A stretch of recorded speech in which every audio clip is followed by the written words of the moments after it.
नमस्कार, PSK news में आपका स्वागत है। मैं विनोद यादव। आइए देखते हैं आज की ताज़ा खबर। उनका नाम जो है महेश सावंत, जो बॉम्बे से बिलोंग करते हैं, वहां इन्होंने उठाया था, विधानसभा में उठा भी था। एक एमएलए जो है उद्धव बाला साहब गौट के, उनके जो करीबी दोस्त थे नाला सोपारा के, ये बहुत बड़ा गहरा मुद्दा है, इसीलिए बात करेंगे। वसी विरार के जनता का पैसा जो है पूरी तरह से हजम कर दिया। की तरफ से कहा कहीं भी कमजोर नहीं गिरे हैं। कोपरी में जो है कम और दो अलग अलग बिल्स निकले अलग अलग ठेकेदारों के नाम। एक मांडोली बादशाह महेश सावंत एमएलए, उद्धव ठाकरे के एमएलए, जिनका कहा जाता है कि मांडोली बादशाह है, ऐसा खबर निकलकर सामने आया हुआ है। और क्या है ये मामला, कितना बड़ा मांडोली बादशाह है, आइए जानते हैं खरे साहब के जुबानी। और उन्होंने जो कंप्लेन किया है, जो विधानसभा में मैटर उठाने की जो बात की है, तो हम उससे बातचीत करेंगे और जानेंगे पूरी कहानी, क्या है मैटर, क्या है मामला। चलिए मिलते हैं, बातचीत करते हैं, तब तक बने रहें। नमस्कार, मैं विनोद यादव, आप देख रहे हैं पीएसके न्यूज़। इस वक्त हम जहां बैठे हैं, खरे साहब जो बीजेपी के जिम्मेदार कुर्सी पर बैठे हुए हैं, और ये हमेशा समाज के लिए कई कर चुके हैं और आए दिन करते जा रहे हैं। एक मामला इन्होंने उठाया था विधानसभा में। उद्धव साहब के एमएलए हैं, जिनका नाम है महेश बलराम सावंत, एमएलए हैं, और उनके माध्यम से वो मुद्दा इन्होंने उठाया था, विधानसभा में उठा भी था, और उस पर जो है कार्रवाई करने की बात भी हो चुकी थी, लेकिन कार्रवाई नहीं हुई। तो उसका रीजन क्या है, कारण क्या है? क्या ये कमजोर पड़ गए या एमएलए मैनेज हो गए? सवाल ये उठता है, जब कार्रवाई करने की बात हो गई, आदेश हुआ, तो फिर कार्रवाई हुई क्यों नहीं? ये सवाल है, इसलिए मैं इनसे पूछने आया हूं कि जो मामला आपने उठाया था उस पर कार्रवाई क्यों नहीं? आप कमजोर पड़े या वो एमएलए मैनेज हो गए? मैं 2 बार बोल दिया। इस बात को समझिए, बहुत बड़ा गहरा मुद्दा है, इसीलिए बात करेंगे। तो सबसे पहले नमस्कार सर। जी नमस्कार सर। और पीएसके न्यूज़ में आपका बहुत बहुत स्वागत है। Thank you. और मैं जिस तरह से अभी हम बात कर रहे हैं, जैसे हमने अभी कहा, और वही सवाल हम आपसे कर रहे हैं कि क्या आप कमजोर पड़ गए या एमएलए मैनेज हो गए? क्या है ये? मुझे थोड़ा सा उसको थोड़ा बारीकी से समझाइएगा, क्यों ऐसा क्यों? हम मेरी तरफ से कहा कहीं भी कमजोर नहीं गिरे हैं। ये जो मुद्दा है कोपरी में जो है कम्युनिटी हॉल बनाने का मुद्दा था, जो एक ही कंस्ट्रक्शन के लिए 2 वर्क ऑर्डर दिए वहां के शहर अभियंता तभी के राजेंद्र लाल जी ने, और 2 अलग अलग बिल्स निकले अलग अलग ठेकेदारों के नाम। एक का नाम जो था चंदना कंस्ट्रक्शन, दूसरे का नाम जो था नितिन गोपाल।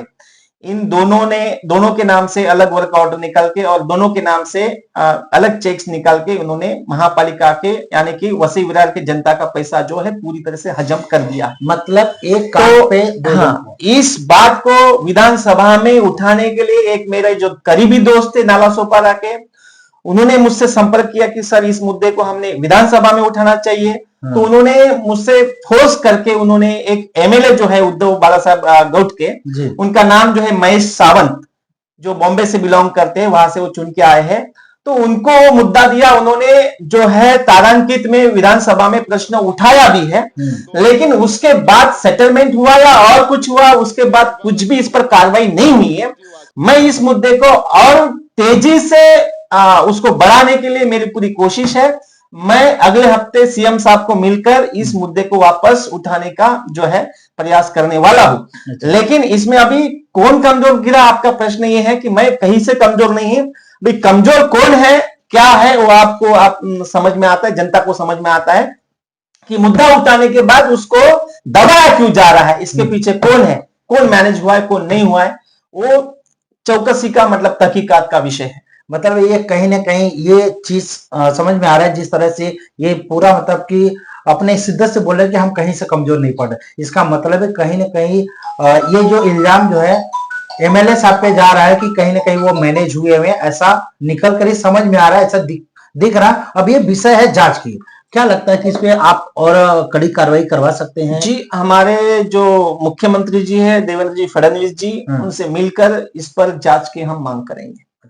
अच्छा, ये तो वहां तक की बात है, लेकिन निचले स्तर की अगर मैं बात करूं, जिस तरह आपने बताया कि एक ही काम को लेकर 2 जन को दे देना, क्या ये आसान है? मतलब कोई भी कुछ भी कर ले रहा है, कुछ फर्क नहीं पड़ रहा है, या सरकार को कोई देखो डर नहीं?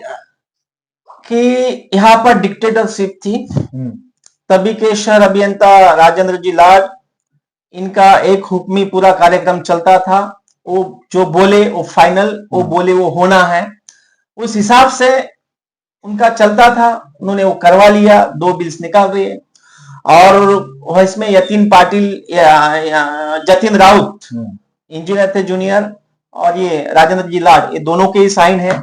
और बाकी इंफॉर्मेशन जो है, हमारे जो सतीश कुमार सूर्यवंशी है, जो आज प्रभाग समिति सी के उप अभियंता है, इन्होंने जानकारी छुपाने की पूरी कोशिश की है। अभी छुपा भी रहे हो, उन्होंने अभी तक जानकारी नहीं दी है, लेकिन मैंने दूसरी डिपार्टमेंट से जानकारी निकालकर इसको उजागर किया है। मेरे पास पुख्ता सबूत है, और सबूत के साथ मैं सब सिद्ध कर सकता हूँ। यानी आपने पूरी जानकारी, पूरा सबूत इकट्ठा कर लिया? बिल्कुल कर लिया आपने।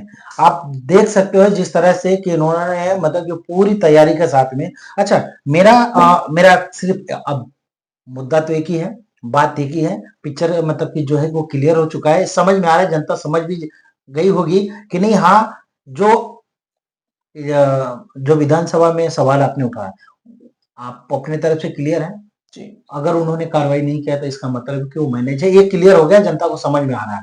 अब बात, उसका मीनिंग वैसा होता है, अगर किसी मुद्दे को आप उठाते हो और उस पर कार्रवाई नहीं होती है तो उसका मीनिंग वही होता है, और क्या निकलेगा।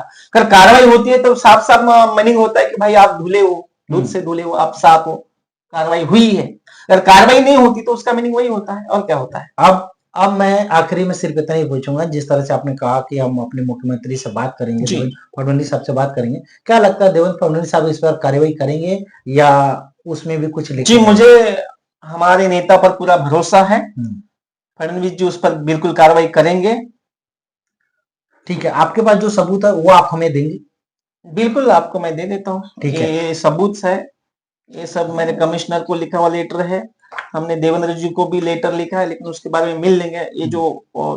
ये है, उसको क्या बोलते हैं, बिल्स है, बिल्स। ये जो है नितिन गोपाले के नाम से जो है बिल निकाला, ये जो है चंदना कंस्ट्रक्शन के नाम से बिल देगा। ये दोनों के जो बिल है हमारे पास, ठीक है। यानी जो 2 लोगों का कोटेशन था, 2 लोगों ने काम किया, उनका पूरा बिल वगैरह यहाँ पे कंप्लीट है, सारा चीज है। अब जितने भी सबूत है हम आपको दिखा देंगे, और ये सबूत तो अब जाने वाला है।